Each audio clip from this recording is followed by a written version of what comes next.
Our guest today, who I'm so excited to be speaking to, is Polina Marinova, the founder of The Profile, which is a weekly newsletter that compiles the best long-form stories on successful people and companies.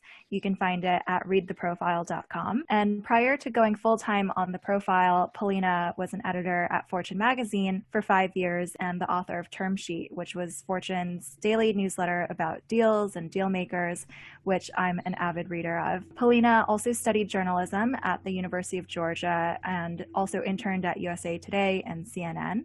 We're very excited for today's show because we have 3 out of 3 of the panelists here as members of a newsletter writers collective that we call Type House.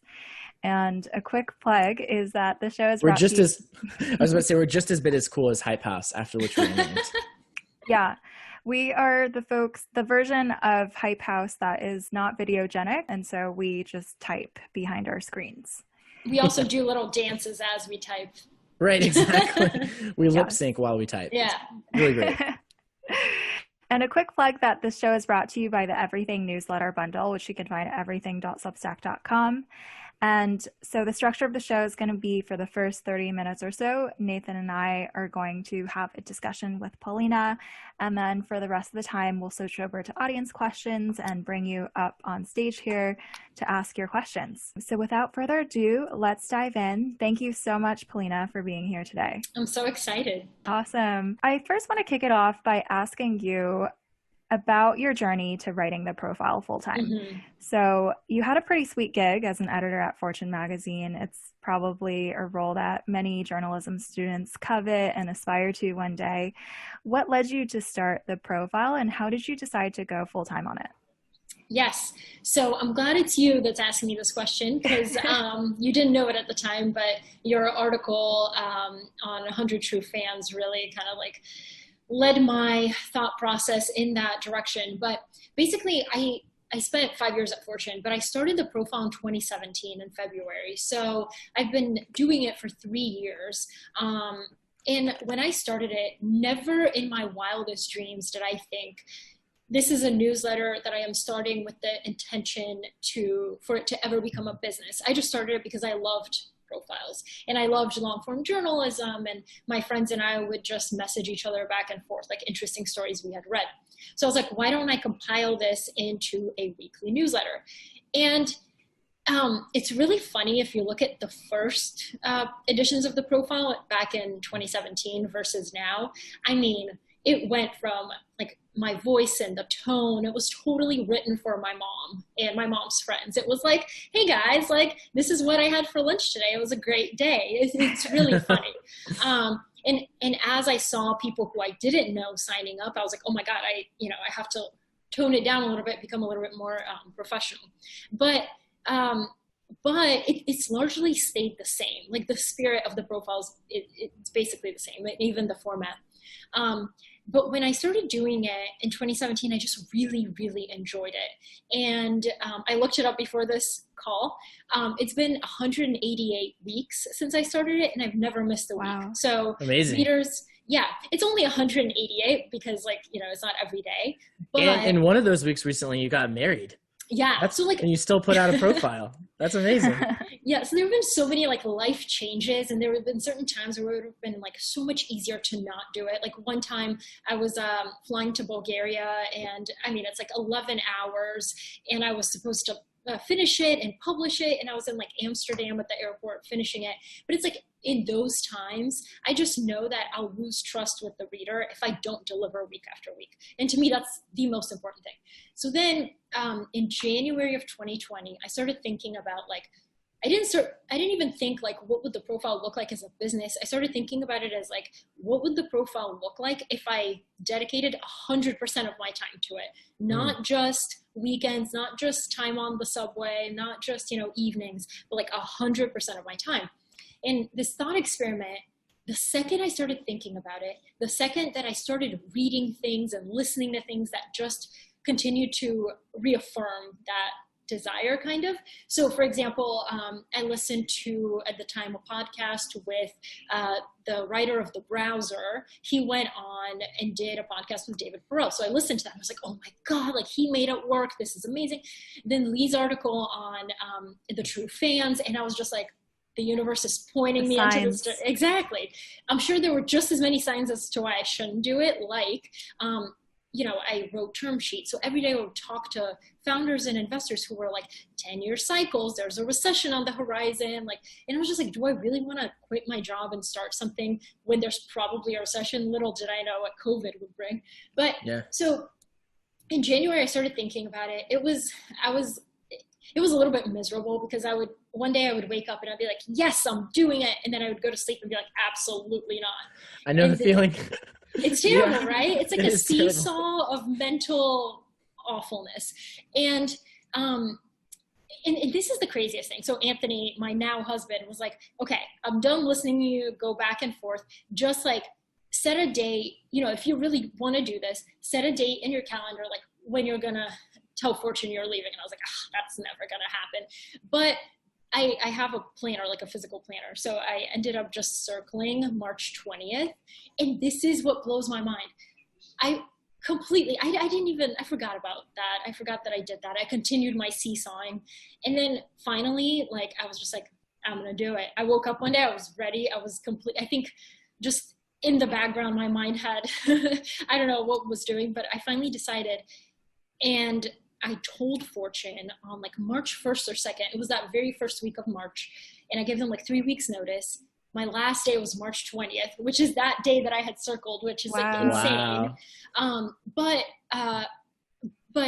it just like, once I listened to this other thing that said basically like people torture themselves with indecision. The second you make a decision either way, you can just like relax and life becomes so much better. So whether, I had decided to stay or to leave. And the question that pushed me over the edge was, I asked myself, if I stay at Fortune for another 5 years, I've already been there for 5. If I stay there for another 5, will I have learned more than if I leave, do the profile, fall flat on my face? Will I have learned more from that? And the latter experience is actually what I thought I would learn more from. And honestly, if I hadn't done it now, I would have never done it. Mm. Well, you picked a pretty crazy time to go full-time into the profile. I think March 1st and March 20th, those dates pretty much correspond to the US, like starting to freak out about COVID, and then leading to, a lot of journalists being placed on furlough or losing their jobs, not just in journalism, but across every industry. And so you picked a crazy market to dive in as an independent creator. I'm also curious about, now that you've been at it full time for a few months, like what can people sort of expect in the upcoming years for the profile? What is your ultimate vision for what it becomes, say, a year from now or 5 years from now? So I'm glad you're asking me this today and not a week ago, because my answer would have been wildly different. I used to like the Netflix, Glossier, Amazon model, right? They started with curating products, and then over time they created their own and began inserting their own products where they used to curate. So Netflix did this with movies, Glossier did it with its own products, Amazon, same thing. What I thought I wanted to do was, right now I have 9 slots of curated articles. I am taking other people's articles and I am recommending them. Over time, I thought I wanted to do original profiles where there would be profile originals, and those slots would be filled with some of profile originals, the rest would be curated. Yeah. But this week, I do something called the profile dossier, which comes out every Wednesday, and it is a deep dive on an individual person. And the person I profiled this week was Grant Achatz. There's a great Netflix documentary called Chef's Table. He's one episode. It is mind-blowingly amazing. So I watched that, and then I did a dossier on him, and it kind of made me rethink what I want to do with the profile because of how creative and original of a thinker he is. I realized I wasn't original. I was just doing what everybody else is doing because that's the way it's always been done. His question was, he loves art. So he was in a museum and he saw a really massive art piece. I don't know if that's what you got. An art piece. Sculpture. Okay. And, and it had all these different colors and strokes and all this stuff. He saw it and he was like, I want to eat off of that. Basically, like, who says that we need to eat out of plates and bowls and silverware? Like, who says we can't just eat off the tablecloth? And if that's the case, if you're not constrained by plate manufacturers, why can't you create a meal experience where, you know, the person who comes to the restaurant sees like a beautiful display? It's almost like an art, going to a museum, except you're having a dining experience. Yeah. So he was able to take that and think from a place where it's truly original. I've never thought about why we eat from plates. I just like assumed that's what you always did. In my case, I asked myself the question, why do I assume that I know what a profile is? Why are we assuming that this medium, literally a magazine profile, has largely stayed the same? It's mostly text. Yes, sometimes people can like throw in a video or an audio in a piece, but the main attraction is the text. And I started thinking about like, what has innovated there? Literally nothing. What newspapers and magazines did was they took the print, they took a print article and they slapped it on a website. And it's all text. It's not a good experience if you're in 2020. And so my idea now is like, what makes a profile a profile? And I feel like there's a better way to have the reader understand somebody's life and be more immersed in their journey than they are now, just through text, just through video, and just through audio. I don't know what that looks like yet, but I'll let you know. Oh, I love so you're it. going to become a VR producer. Maybe. Yeah, right? A hologram. I love that. I think this is so cool for two reasons. One, just like the idea of the way that we tell stories and share information being essentially digital copies of things, of formats that were invented in analog eras for analog distribution technologies is like so fascinating to me. I think we're still in like the very earliest stages because like culture evolves a lot more slowly, especially when it revolves around like, you know, skilled practice and expertise or whatever, right? Like than the technology does. Like it takes a while for us to figure out how to properly use a new art form, and like the internet, computers, phones, like these are really new art forms. They're not just new technologies. But then the second thing is it on a meta level, it illustrates the power of a good profile, doesn't it? Exactly. Like there's no better advertisement for your product than like, you know what I mean? You just never know where your idea is going to come from. And it's like, you know, seeing that people think in ways like that, I'm just like, my mind is blown. To him, it's probably obvious. Like, of course he's going to question everything. And to me, it should be obvious as a journalist. But I am amazed at how many things we just take for granted every day. Yeah, I love this notion of just completely rethinking the format and going beyond what it has traditionally been and making it more native and more immersive and constantly pushing towards richer and richer ways of storytelling. Yes. And yeah, that segues well to another question that I had for you, which is, I was stalking you on LinkedIn. I think you started working in media, at least professionally, around 2013, which is when you graduated. And obviously the media landscape just in those past 7 years has changed dramatically. We've had the rise of aggregators like Facebook and Apple News becoming the consumer destinations for consuming content rather than going to a specific media company's website. There's been a lot of misinformation. There's been new formats like short videos invented. I'm really curious on your thoughts around the major changes in media in the past decade, and specifically around like, what does the tech community not get right about it, or what are some of the misconceptions that you see as you bridge the two worlds of tech and startups and traditional media? Yeah, so this is so interesting. So I was actually I graduated from the University of Georgia in 2013. I was in the journalism school, and I was the last person to like the last generation, whatever, last class to graduate with a degree in newspapers. It wasn't a degree in journalism or news. It literally said newspapers. Did they change that after you graduated? They changed it immediately after I graduated. But even then I was like, this is a little, so the professors that I really admired were like the reporter. They were so all about ethics and doing things right. And like the whole idea, if they had seen aggregators and like, or one media company taking what another media company, an article they did and summarizing it without their own sources, without picking up a phone, like they'd be appalled. And I mean, this is just, it happens all the time now. Like there's very little, there's a lot of content, there's very little original content. And I think that, here's what I think. I think that the biggest thing that the media world, the traditional media world is about to get a crash course in is that their best writers, they're not tied to them for benefits and for whatever, because we're seeing platforms like Substack rise, and they're going to be offering some of those things that traditional media companies do. So if that's the reason you're staying, it's just a little bit backwards. And also the biggest trend, I think, is that people trust people. I probably, wherever I get my news, a big traditional media company, I probably would subscribe to my favorite reporter there, but I don't want the whole thing. I don't need all that content in my life. I want to subscribe to, Katie Weaver at the New York Times because she brings me profiles. I love profiles. Like, I don't want all of everything else.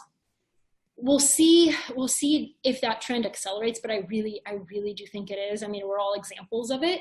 And I think the allure of working at a big organization is gonna start to go away. Although now with bundles, we're seeing like these really talented people come together and offer, their various perspectives in a single bundle. I think that that's gonna be the future of large media organizations. But I mean, from 2013 to today, like a lot of shit has gone down.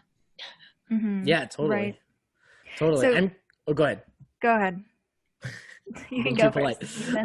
I'm curious. I'm really, selfishly, I have a very personal interest in. I'm curious, like the dynamics of like, sort of like writer collectives, bundles, whatever you want to call them, versus a traditional media, like kind of like structure versus like, totally independent. Like, I'm curious what you see the pros and cons as of all those different approaches, and like whether you think some models will be more successful than others or more prominent than others. Like, I'm really curious to hear your perspective on that. I think you've got a unique vantage point for it. Yeah. So I think it's interesting. So I think that, the reason I'm not part of a bundle right now and the reason I'm still independent is because I think that, part of it is just like the honeymoon period of I just left a big organization. I want to do something on my own. But the other part is that I think you need to build up your own brand before joining something bigger. You need to see whether there's a market there for your stuff. Like, if I was to join a bundle, I'd be like, wait a second, but are people paying for the profile? Like, is that attracting them, or are they just paying because of all these other amazing people? And I think you need a little bit of that trial and error before you dedicate yourself to becoming part of something. But I don't know. I think the future is just, I really do think it's going to be more, I think we're going to talk about people the same way we talk about news organizations today. Like, yeah. I'll be able to say like, oh yeah, I subscribe to Nathan, instead of, oh yeah, I subscribe to the Washington Post, Yeah. Yeah, totally. Yeah. It's so interesting. It really reminds me of this experience that I had when I was 18 years old. It was my summer after freshman year of college. I was interning at my hometown newspaper, the Pittsburgh Post-Gazette, and the chief business officer of the Pittsburgh Post-Gazette rounds up all of the college interns that are interning in the newsroom that summer. He sits us down in this conference room, and he's like, what do you guys think of the business model of news? Like, what do you think is going to get the younger generation to subscribe to newspapers? how can we fix this situation? Like what is happening? Tell me about the youth and your news consumption habits. And we're all just like wait, we have no idea. We're just here to like write interesting articles. Like I mean, I was so young, I had no idea of like the broader state of the industry. But even then, this was 2009. Even then, it was like the writing was on the wall. And I think since then, obviously, the circulation numbers have gone down even more. And it's interesting to hear your vision of the future of the media landscape. I agree completely with what you mentioned. I think people have an affinity to other people, unlike, it's just an innate human desire to relate to another person versus relating to a like nameless, faceless organization. But I'm curious on your thoughts of perhaps like what gets lost in that transition. Like certainly some reporters are able to build their brand, they stand out, they get fans to subscribe directly to them.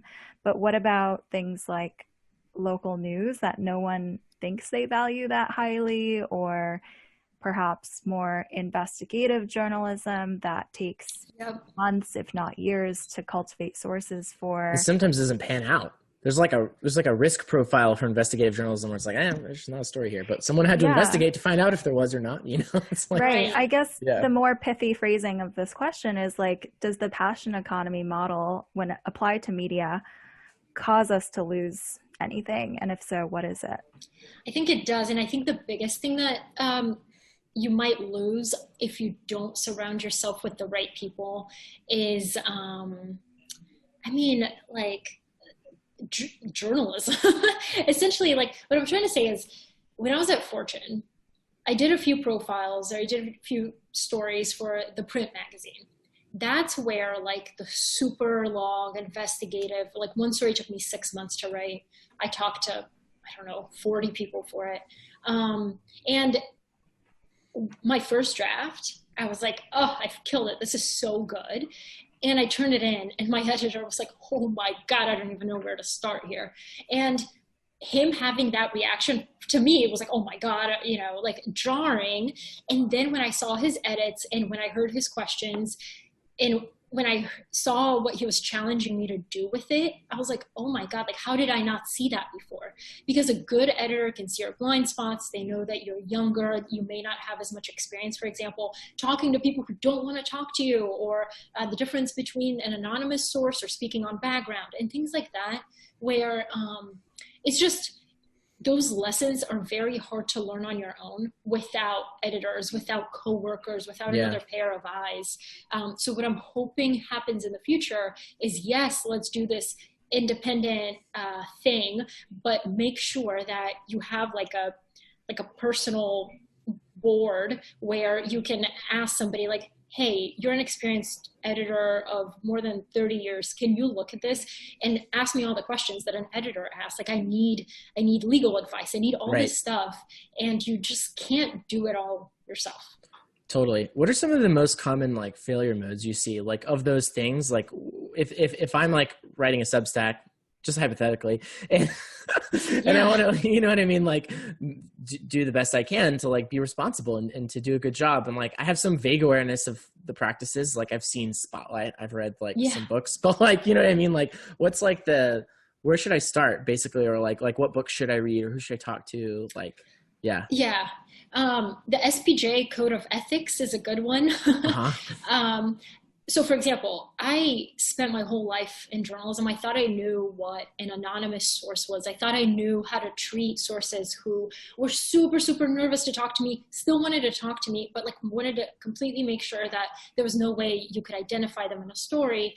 And it's like, only through doing it can you truly understand that, because I knew conceptually, but then there were people like who were so nervous that you really wanted their voice, but you were like, oh wait, maybe I have to treat this a different way. So you learn that from practice. Another thing I learned, I think this is the biggest thing I learned at Fortune, and through that editing process, it was so rigorous. Like my editor told me, your writing is sloppy because you're not thinking precisely. My thinking was sloppy, therefore my writing was sloppy. I used to write a lot in absolutes. So I would use words like, everyone at Kleiner Perkins said this, everyone felt this way, no one thought this person was a good leader. And like, when you speak in absolutes, you end up writing in absolutes, and that's just false, right? Because you miss the nuance. I wrote a feature on Kleiner Perkins, and the reason I think that story turned out so well versus where it started is, one, my thesis for what it was supposed to be did not pan out. I had a different idea of what I thought was going on in the firm versus what actually was going on. And that's why it takes months of talking to people to figure out whether it's worth pursuing or whether there's actually a story there. And two, when you become more precise and you learn to see nuance, it really benefits your writing. Mm-hmm. There was so much nuance in that story that really was just like all like super little details, but those little details get you as close to the truth as possible, because the worst articles I read are these like massive brush strokes across, this is what type of person this is, and this is what they do, and this is why nobody likes them. And it's like, just by saying nobody likes them and just by using certain quotes to present one type of human, you lose the reader. You lose the reader because it's like, everybody's aware you and I have complexities in our personality, and there's different layers, and you can't describe me in one way. So that's why I steer clear of those stories. I like the stories that are very much like, here are the complexities of this person and the different shades. Totally. Do you think that when people in tech, like, you know, people that own businesses or invest in businesses for the most part, like, complain about the media, that it's usually they're complaining about people doing a poor job of what you just described, or is there something else going on?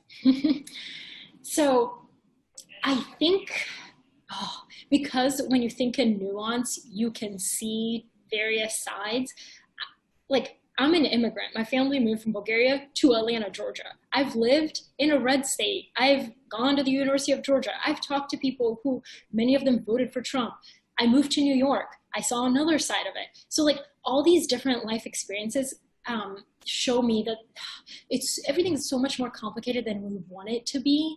And I see people living in different realities because the news they consume is so black and white. It lacks the nuance that you need to see reality as it is. So it really upsets me that I think when people say the media is terrible, it's funny because people on both sides say it, the left and the right, and they say it for seemingly different reasons, but it's all the same. It's all the same because it's like, I know exactly what I'm going to get when I go to CNN. I know exactly what I'm going to get when I go to Fox.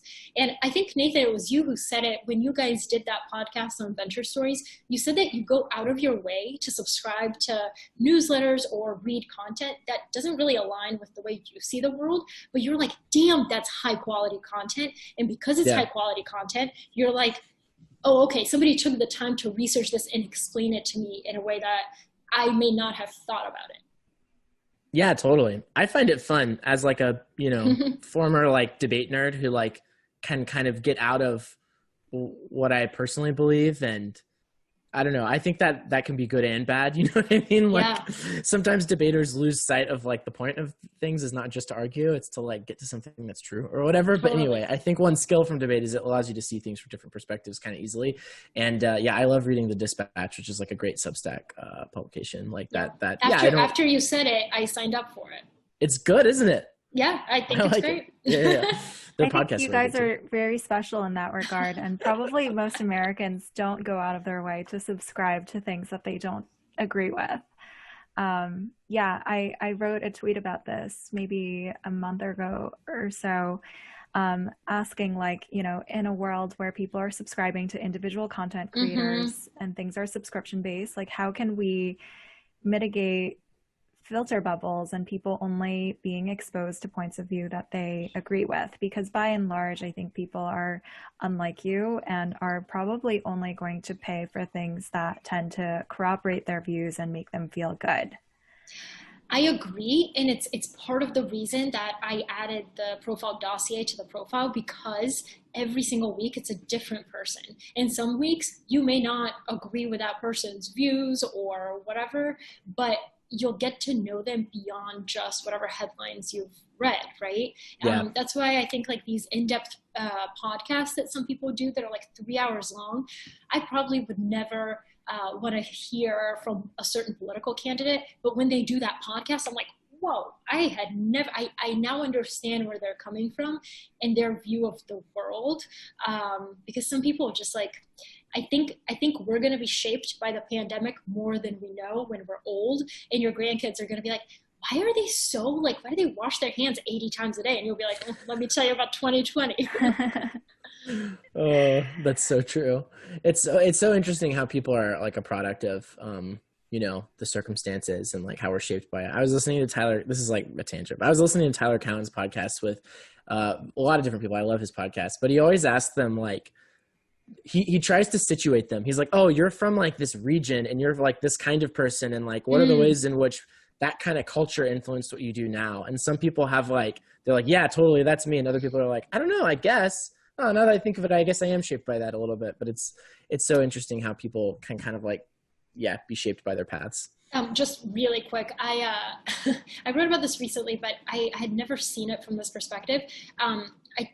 I talked to my dad about the protests in Belarus. This is very different from what's going on in the US right now. But my dad was like, oh my God, I just can't believe the government is telling us what to do now. And I'm like, what do you mean? Like, it's a pandemic, like, of course, and all this stuff. And he was like, because of his experience living through communism and not trusting the government, his distrust in authority and like the government and people like politicians, he thinks that they are only doing it as like a self-serving grab for power. Maybe that's true now, but I don't come from the same, like we had wildly different perspectives on this. And it's probably because I haven't, lived in an oppressive government situation back in the day. But it's just interesting how like, before you start arguing with somebody, maybe take the time to understand like why they feel the way they feel and why they have this like visceral reaction to some things. You're like, literally, this is not a big deal. Yeah, totally. There's like the thing people say on Twitter or whatever that's like, who hurt you or whatever, which is like meant to be like a joke or whatever. But like, we've all been shaped by things, like, totally. And we're going to apply that in an overgeneralized way, probably. You know what I mean? Like every single one of us. I have one last question for you, Polina, before we turn it over to the audience. But, in the time now that you've gone independent, I'm curious if you're seeing more and more journalists approach you asking for advice on, should I follow in your footsteps? Would you recommend doing this? And I'm curious on whether you have any thoughts of what type of individual or creator the independent path is well suited for versus those that may do well to stay at a larger media organization. Yeah. So I think that the biggest thing I've been surprised by is that I used to believe that reporters were reporters and business people were business people. Like I never had good examples of people who were once writers and were able to become like super successful entrepreneurs. I just didn't know that many, and who had done it in a way that's like today, modern.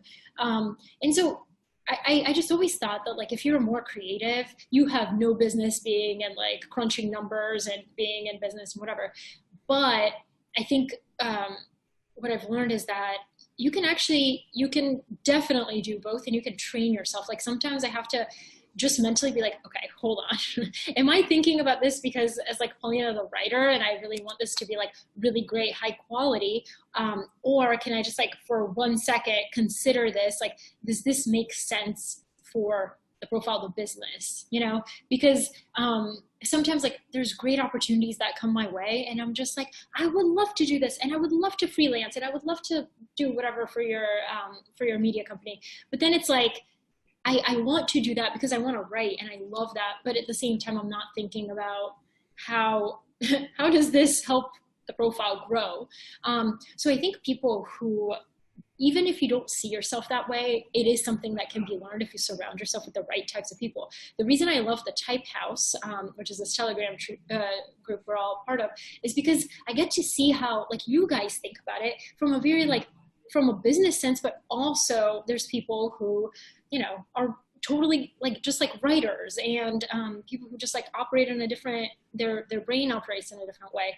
So it's like, if you want to become a certain type of person, so if you're a journalist considering like, do I want to go down this path, my suggestion is to put yourself into circles where that behavior that you want is the normal behavior. Because I was telling somebody on a different podcast, like, a lot of times when I said, I want the newsletter to be a business, like, what do you think?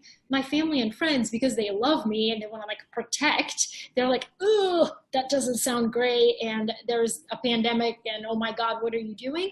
But I spend all this energy and time explaining to them why it's a good idea, whereas I can be spending my time and energy being in a group of people who already believe this thing, and to them it's normal to do this, and spend time like iterating and brainstorming with them. So I think if you're even like considering that, you should just put yourself in a situation where that's all people are talking about, and then decide. Yeah. Yeah, Nathan and I often talk about how we both view ourselves as natural creators and creatives, and often lack the skill set required to succeed as operators in business because we're both dreadfully disorganized. But I completely agree with you that I think everyone that's needs... a secret. I thought that was... I'm revealing it on air now. We are both hopelessly disorganized, but the solution to that is just to have discipline and to constantly train ourselves. Like, don't double book yourself, like use your calendar app, like take notes, like make a to-do list. Like some things come first nature to folks and other things don't. And I think, no person in business has the entire range of skill sets probably to succeed as a business person, but it's just about surrounding yourself and training that discipline, or supplementing your team with the people who can fill in those gaps. Exactly. Know your blind spots. Totally. Well, we should allow other people to ask questions. So just raise your hand. There's a feature in Zoom where you can raise your hand. I'm not exactly sure where it is. Oh, John. Hey, John, how's it going? Are you unmuted? We cannot hear you. Can you hear us?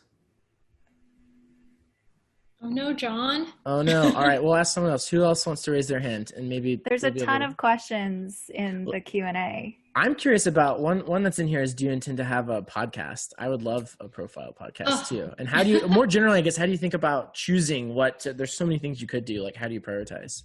Yes, I would love to. The only reason I haven't is because I don't want to be tied. I know what it takes to do something consistent, and I'm scared that if I start, the quality of the guest will go down, because some days like I won't be able to get somebody I really want, and then you sacrifice here and there, and it just like, I'm not sure.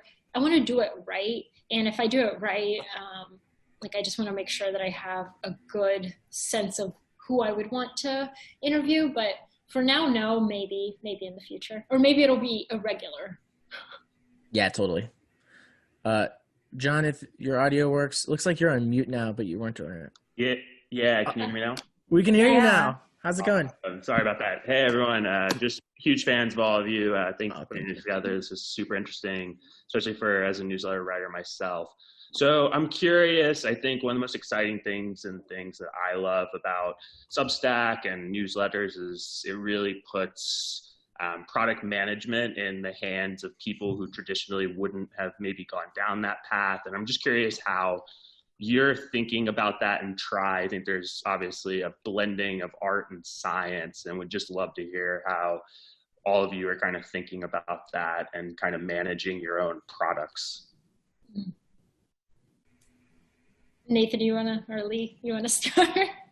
I mean, I could go. I'm very curious to hear your question or your answer. But yeah, I mean, I'll just very quickly say, like, I think that there's an interesting blend between making like editorial decisions at the like specific level of like, here I'm doing stories, here's the kind of story I do, I'm going to do another one. And then at the meta level of like, what are my formats and how do I structure this? And like the thinking, Polina, that you were doing about like, well, what even is a profile? How do I blow it up and like do something new that, you know, because it's like, we're in this digital era, like, why don't I do something totally different? is like a great example of that, of kind of like the meta layer or whatever.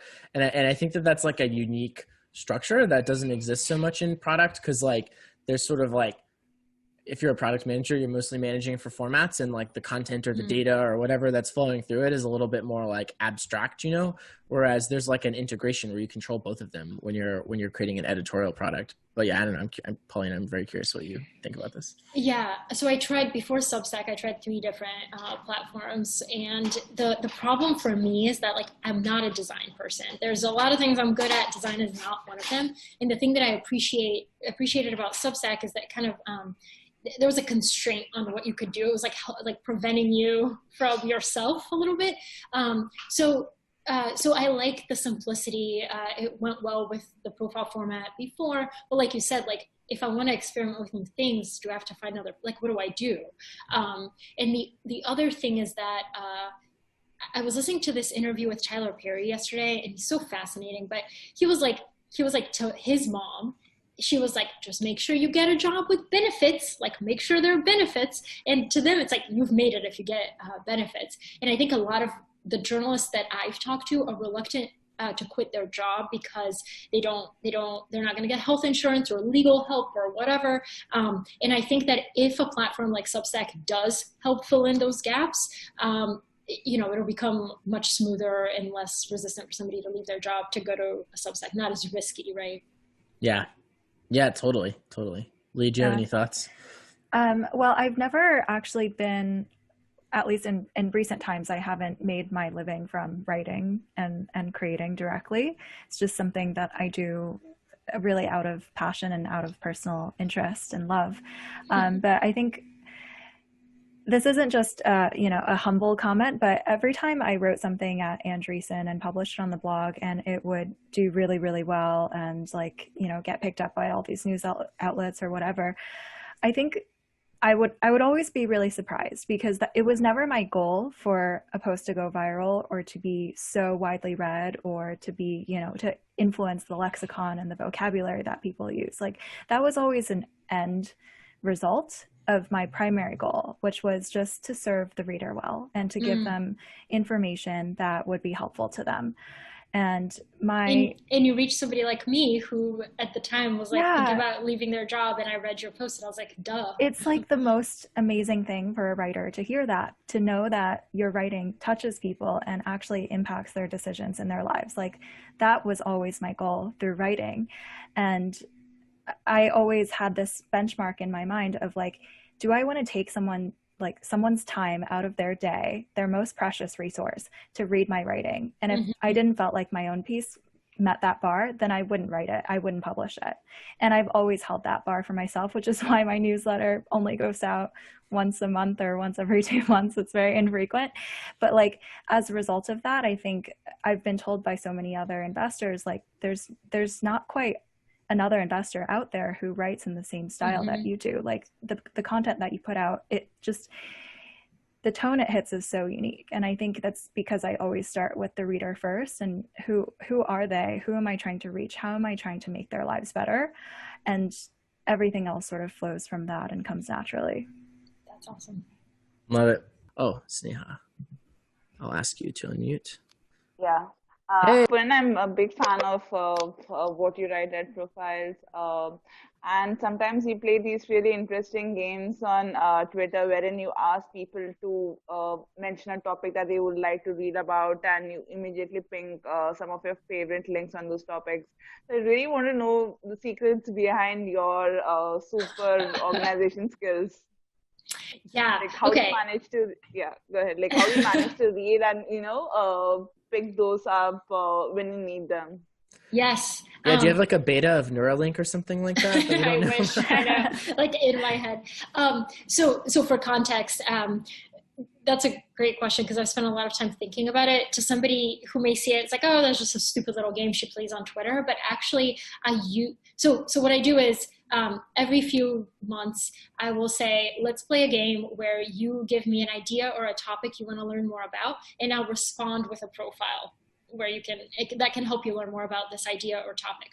So the reason they do so well, these things, is because it's a chance for me to show to like show off what I'm good at, right? Like I claim to read all these profiles. Do I actually? Like you can test my knowledge through this game. So a lot of it, frankly, is through memory. I have no idea, just certain things stick with me. So if somebody says like Neuralink, I can immediately go, and Tim Urban did like an amazing thing on Neuralink and Elon Musk. So off the top of my head, first thing I think of. Some things are a little bit more nuanced. So one time somebody was like solo cups. And I was like, oh, but like I could remember, I could remember there was like some story about solo cups in the profile that I featured, but I couldn't remember what it was. What? So, not just like you had read in the background, you had featured a story about solo cups in the profile. It was about the heir to the solo cup empire and like what they were doing. It was amazing, but it took me a while to find it because I was like going on like Substack archive then because I used like 3 different email providers. I was also Google like in my email, just like in quotes, the profile solo cup. And eventually I found it, but I also use Pocket to save articles. I think it's pocket.co. And I save a bunch of articles, I read them. And then over time the search tool isn't the best, but you can kind of mess with it and find what you're looking for. But yeah, it's really fun because it also like challenges me to think about more abstractly. If somebody says, love, and I'm like, okay, what's one that like actually shows love, and you can learn more about it through this one profile. Yeah. For love, I have to recommend Of Mice and Men, which I read while I was on. And just the love that exists between George and Lenny is there you go. Tragic. We can go off on other questions. I like this one. What is the process you use to filter if a profile is worth including or not? Yeah. So there's a lot of really bad articles masquerading as profiles out there. Sometimes I'll be so excited to read a headline and then I click on it and I'm like, never mind. But what I do is like during the week, I'm continuously reading, and I have a widget on my browser. So I just like hit it and it adds it to my Pocket. So whenever I see an interesting article, I just save it.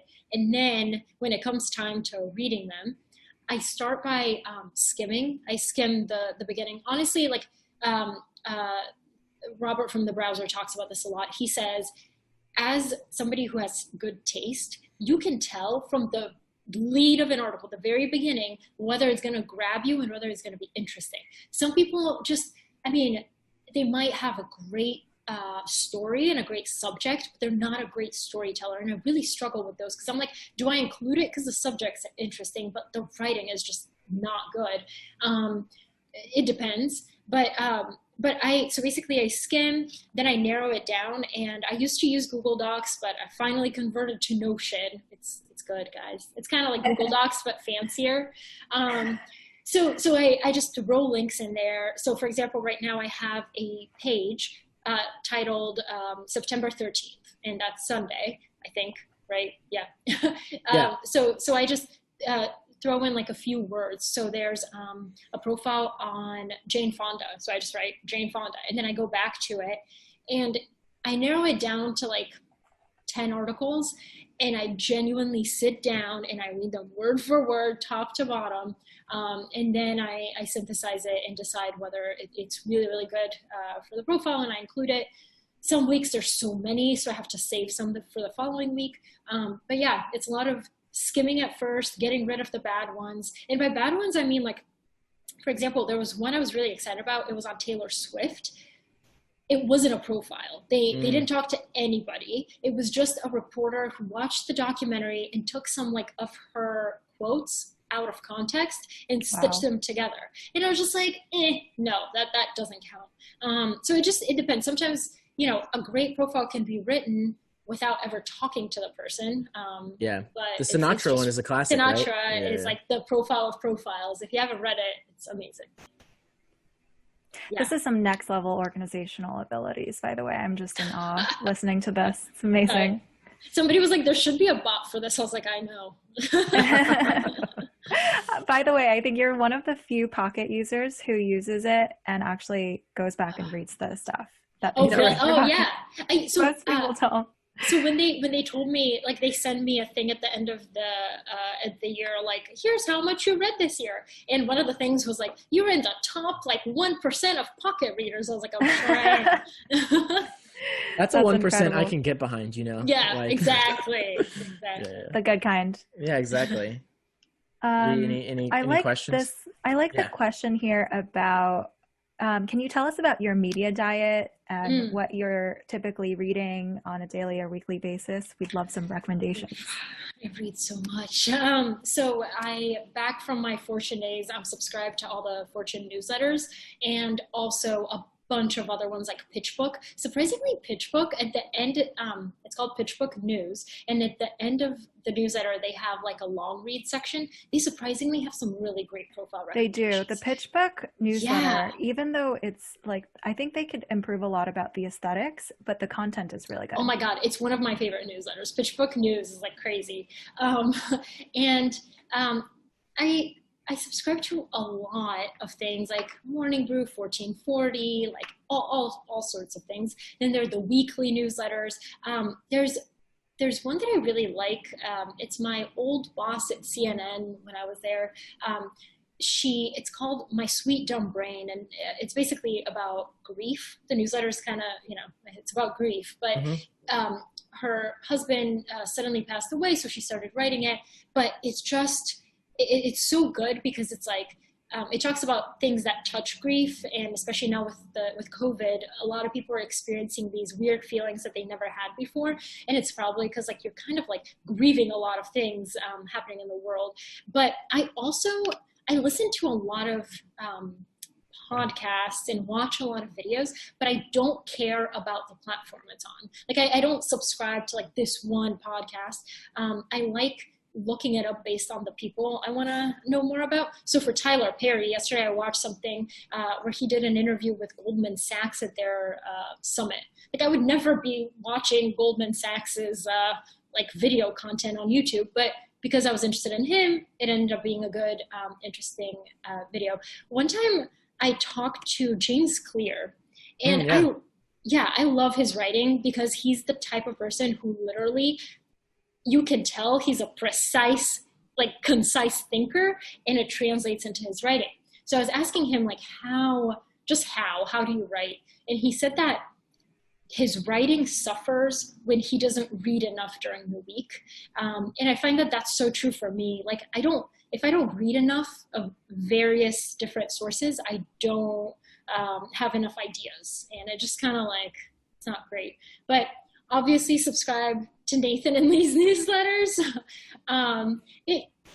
Just diversify your content diet. Find things that you don't agree with. Find things, just always, I don't care if you agree with it or not, just as long as the things are nuanced, they offer a little bit more perspective, and they're high quality, you can't lose.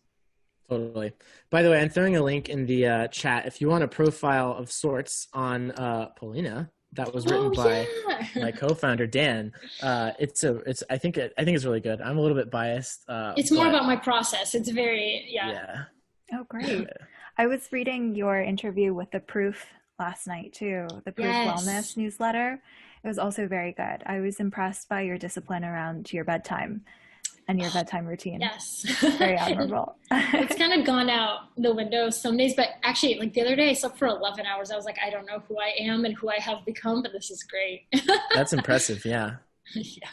No, I think just breaking up your day, especially if you're working from home, I try to break it up with either like exercise or going on walks. I forget who was it Morgan Housel? He recently said that there's a difference between working out and going on a walk. He gets all his best ideas when he's walking.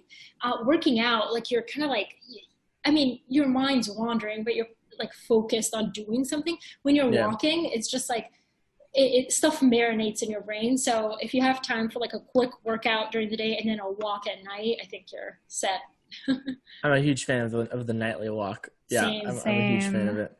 Same. Wow, is that coincidental or is all of I don't know. Should we do one last question and then we'll wrap? Nathan, do you want to pick one? I mean, there's a lot of good ones here. I think that you put me on the spot there, Lee. Sorry. Okay. I like this one. What is the last thing you changed your mind about? That's such a hard one. Yeah, it's probably the idea that profiles have to follow a certain format. Mm-hmm. Wait, can I answer one? Yeah, absolutely. Yeah, you should pick. Sorry, why? No. I saw this one. What is your favorite movie on journalism? There's two. One is called Shattered Glass. It's based on a true story of Stephen Glass, who ended up like plagiarizing. He was an amazing writer. Everybody really admired him, and ended up like 90% of his features were plagiarized, but he went to such great lengths to do it. It's insane. That one, and Nothing But the Truth, also based on a true story about a woman who wouldn't give up her source and ended up going to prison because our like sunshine laws don't exist at the federal level, so they're only state by state. And she was held in contempt of court or justice or whatever. And she went to prison. But two very good ones. Wow. I thought the question that you were going to pick was, how does it feel to be a Twitter power couple? Oh, wait, I did not see that. It's a lot of trolling. It's so and a lot funny. of pizza photos. Yeah, a lot of pizza photos. Yeah. Awesome. Well, thank you guys. Awesome. Yeah. Well, thank you so much, Polina, for being here. And thank you to all of the attendees for sharing your Friday afternoon with us. I hope that this was fun and enjoyable for everyone. I learned so much. So thanks again for being here. Thank you, guys.